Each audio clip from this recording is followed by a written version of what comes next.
Assalamualaikum warahmatullahi wabarakatuh. Di sini kami akan mempresentasikan studi kasus Bank Record V1 untuk memenuhi ujian akhir semester mata kuliah keamanan dan integritas data.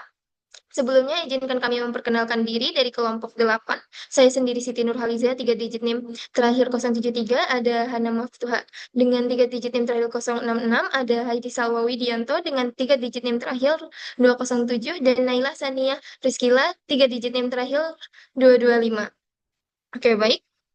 Pada studi kasus ini, itu diceritakan kalau Vegapunk ingin meningkatkan keamanan pada sistem Punk Records yang digunakan oleh peneliti di Egghead. Nah, Punk Record V1 sendiri itu adalah simulasi sistem pusat data di laboratorium Vegapunk yang digunakan oleh banyak peneliti untuk saling bertukar informasi dan dokumen penting. Nah, sehingga di sini itu sistemnya berbasis API. Tapi permasalahan utamanya itu muncul ialah gimana memastikan data yang dikirim itu nggak dapat dimodifikasi di tengah jalan dan benar-benar berasal dari pengirim yang sah. Maka dari itu diperlukan mekanisme keamanan yang mampu menjamin keaslian, integritas, dan kepercayaan antar pihak.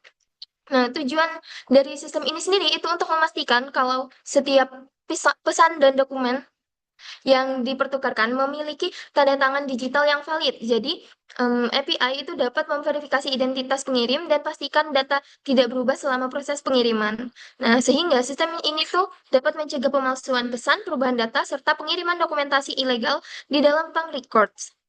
Nah, sistem ini itu juga terdiri dari dua komponen utama, yaitu ada klien dan API. Klien sendiri berperan sebagai peneliti yang membuat dan menandatangani data menggunakan private key, sedangkan kalau API itu sebagai trusted authority server yang menyimpan public key dan melakukan proses verifikasi. Jadi klien itu nggak dapat dipercaya sepenuhnya, tapi jadinya tuh semua keputusan keamanan berada di sisi API. Nah, alur kerjanya sendiri itu dimulai dari pembuatan atau pemuatan kunci private. Lalu, klien menggunakan kunci tersebut untuk melakukan digital signature pada pesan teks ataupun juga file PDF. Nah, hasil tanda tangannya itu kemudian dikirim ke API Bank Records V1 untuk diverifikasi. Jadi keamanannya nggak hanya dibebankan pada server, tapi juga dimulai dari sisi kliennya. Nah, dengan pendekatan ini pun sistem Pang Records V1 itu mampu menyediakan pertukaran data yang aman dan juga terpercaya, dan juga menjadi fondasi bagi penerapan keamanan API pada sistem di nyatanya. Nah, sekarang kita masuk ke dalam prosesnya. Setelah kita melakukan setelah kita mengimport semua library, yaitu langkah pertama yang akan kita lakukan yaitu yang pertama pada bagian dev generate and save cache, yaitu pada bagian ini kita akan menggunakan proses generate dan penyimpanan kunci kriptografi pada sisi klien. Nah, nanti akan menghasilkan key pair baru yang akan menyimpan ke dalam folder Panghazard case. Nah, di dalam fungsi generate and save case yaitu sistem akan membuat folder khusus untuk menyimpan kunci menghasilkan key pair menggunakan algoritma ED25519 sebagai default dan elliptic curve SECP256K1 sebagai alternatif. Nah, setiap user atau peneliti pada sistem Pang Record memiliki identitas digital berupa sepasang kunci yaitu private key dan public key. Nah, untuk key sendiri yaitu digunakan untuk mendatangani data, sedangkan public key yaitu digunakan untuk yang nantinya akan dikirim dan disimpan di server VPA untuk keperluan verifikasi signature. Nah, penyimpanan key dalam bentuk file ini sangat penting agar identitas user tetap konsisten dan tidak perlu membuat kunci baru setiap kali menjalankan program. Nah, untuk yang langkah selanjutnya yaitu menyimpan private key. Kunci yang kunci yang telah dibuat akan disimpan ke dalam format PEM. Hal ini sesuai dengan konsep kriptografi kunci publik, di mana keamanan sepenuhnya bergantung pada kerahasiaan private key, bukan pada algoritma atau public key. Private key disimpan secara lokal dan tidak pernah dikirim ke server, sedangkan public key boleh dibagikan ke API. Nah, selanjutnya pada blok kode berikutnya yaitu proses penandatanganan pesan teks menggunakan digital signature. Pesan teks terlebih dahulu diubah ke bentuk byte, lalu ditandatangani menggunakan private key milik user. Hasil tanda tangan ini kemudian diubah ke format base 64, lalu ditandatangan agar mudah dikirim melalui API atau disimpan sebagai data teks. Dengan adanya signature ini, server dapat memastikan bahwa pesan tersebut benar-benar dikirim oleh pemilik private key dan tidak mengalami perubahan selama proses pengiriman. Untuk langkah yang kedua yaitu logika signing atau tanda tangan digital.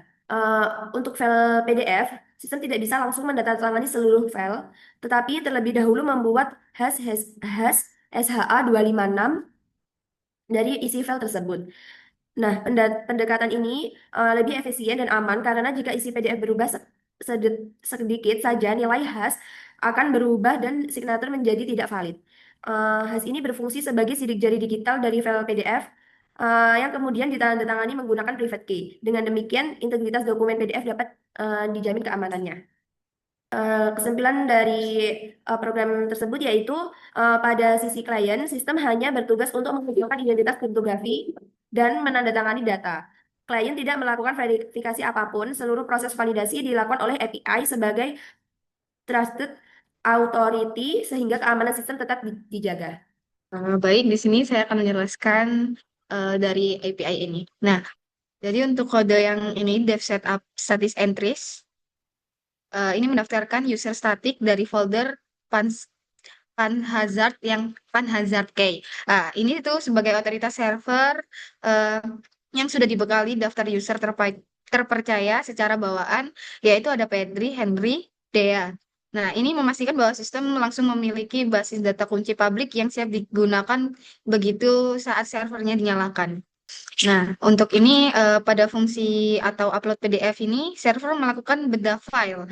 Saya hitung dari SHA-256 dari PDF tersebut, jika isinya diubah sedikit saja oleh peretas, hasilnya akan berubah dan perintah public key-nya itu akan gagal. File yang rusak atau palsu tidak akan pernah tersimpan di folder PDF tanda tangan harusnya.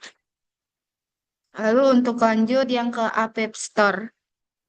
Untuk kode ini, di sini ini menyediakan Indopoint Store.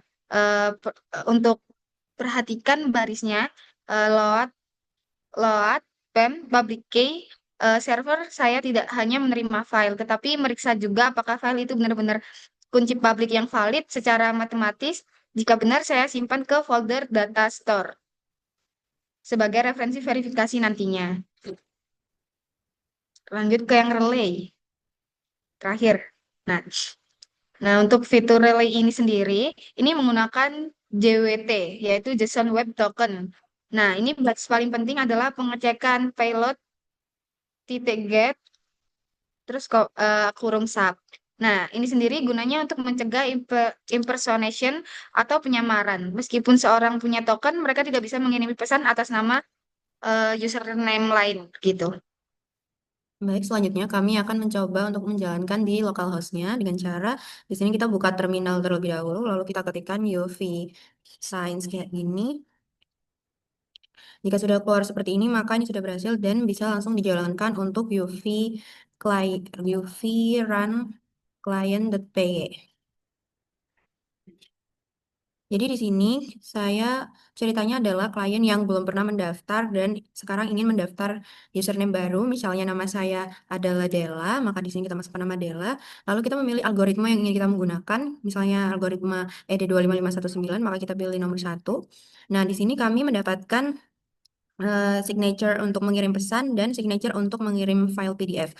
Nah, di sini saya akan menunjukkan bagaimana caranya agar dia bisa menandatangani file PDF. Caranya adalah kita pergi ke folder, lalu kita pilih PDF yang ingin ditandatangani, misalnya PDF penelitian ini, maka kita copy as path, lalu kita tempelkan path tersebut di dalam terminal.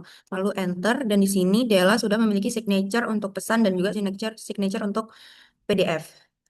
Nah, setelah itu kita akan menjalankan localhost-nya dengan mengetikkan uv run main.py.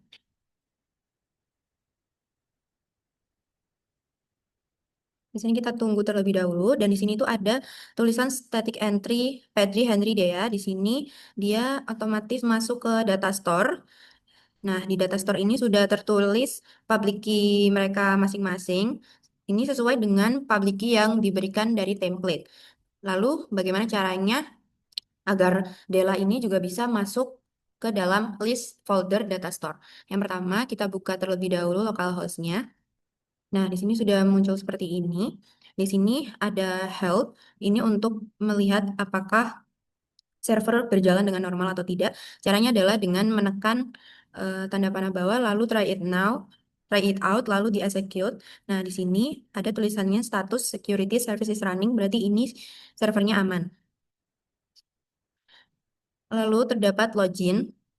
Di login ini, kita mencoba untuk memasukkan username Della.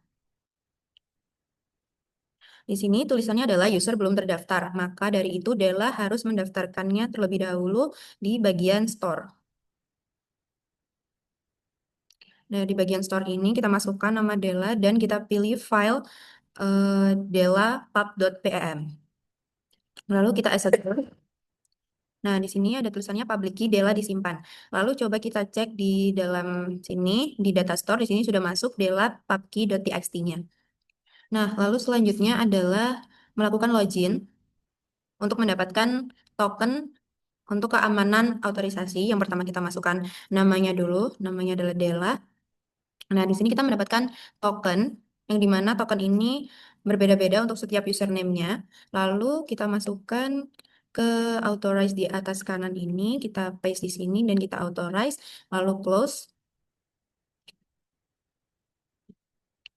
Nah, lalu apabila misal Della ingin mengupload PDF untuk ditandatangani, caranya adalah kita try it out, terus kita ketikkan namanya Della, dan untuk signature-nya ini sendiri adalah signature PDF yang sudah kita dapatkan tadi. Signature PDF-nya kita pilih, yaitu ini. Lalu untuk filenya kita pilih file yang sama dengan yang copy paste tadi, yaitu PDF penelitian. Lalu coba kita execute, dan di sini tulisannya penelitian.pdf berhasil diverifikasi dan disimpan di folder pdf_ttd. Nah, sekarang coba kita lihat di dalam folder ini, dan ternyata benar di sini sudah masuk penelitian.pdf-nya. Ini menandai bahwa untuk bagian upload PDF ini sudah bekerja dengan baik.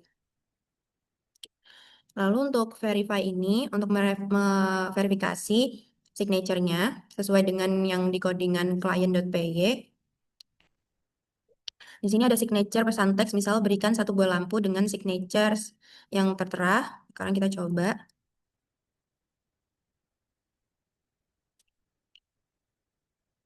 Dengan memasukkan username-nya Della dan message-nya berikan satu buah lampu sesuai dengan codingan yang sudah kita buat. Lalu kita paste signature-nya, lalu kita execute, dan ini verifikasi sukses.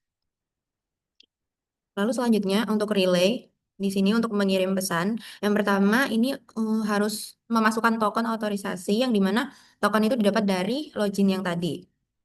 Nah,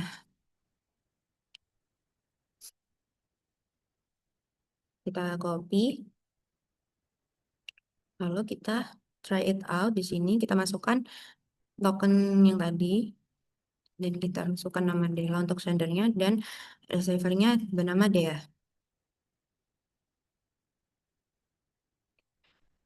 Nah, untuk signature-nya ini sama dengan signature pesan yang dimiliki oleh Dea, yaitu yang ini. Lalu kita masukkan, lalu kita execute. Dan di sini tulisannya message pesan di relay dengan aman dan statusnya sukses. Nah, sekarang kita cek di folder data store, dan di sini terdapat Della_pubkey dan juga relay message. Nah, kita lihat di sini untuk relay message-nya ada history dari Della untuk Dea dengan message-nya hello dengan signatures tertera, dan juga ada timestamp-nya juga. Jadi mungkin itu saja yang bisa kami jelaskan untuk cara kerjanya. Jadi sebagai kesimpulan pada studi kasus security service pada Pang Record V1 ini tuh, sistem yang kami bangun itu berhasil menerapkan konsep keamanan data berbasis kriptografi, kunci publik, dan pada sisi klien itu setiap pengguna memiliki identitas digital berupa key pair dan melakukan digital signature terhadap pesan maupun file PDF sebelum dikirim ke server. Lalu pada sisi API, sistem itu bertindak sebagai trust authority yang menyimpan public key dan melakukan verifikasi signature serta memastikan integritas dan keaslian data sebelum pesan atau dokumen itu diterima. Lalu penggunaan hash SHA-256 itu menjamin bahwa perubahan sekecil apapun pada data apapun itu dapat terdeteksi. Sementara JWT atau yang membuat token itu memberikan lapisan keamanan tambahan pada proses komunikasi. Dan dengan demikian itu sistem ini itu mampu memastikan bahwa data yang dipertukarkan itu asli, utuh, dan berasal dari pihak yang sah. Dan ini juga relevan untuk diterapkan pada sistem pertukaran data dan dokumen digital pada dunia nyata. Mungkin itu saja dari kelompok 8, kurang lebihnya mohon maaf. Terima kasih dan wassalamualaikum warahmatullahi wabarakatuh.